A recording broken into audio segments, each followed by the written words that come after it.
Hey everyone, welcome back to Learn with Krishna Sandeep.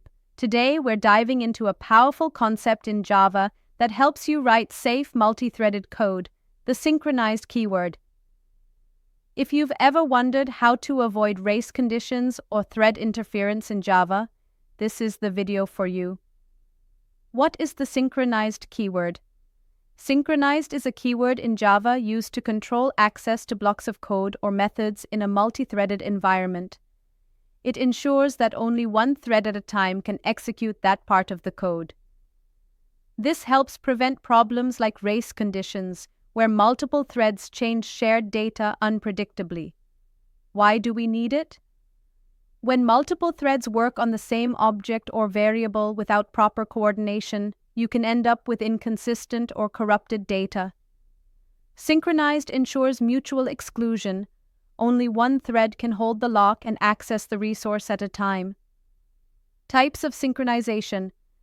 1. Synchronized method.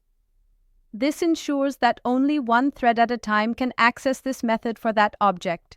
2. Synchronized static method. Useful when you're synchronizing access to class-level resources. 3. Synchronized block. This is useful when you want to synchronize only a specific section of code instead of the whole method. Every object in Java has a monitor or lock. When a thread enters a synchronized method or block, it locks the object.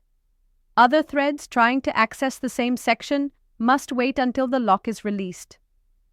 Over-synchronization can cause performance bottlenecks, deadlocks if locks are nested improperly. Use synchronized only where it's truly needed.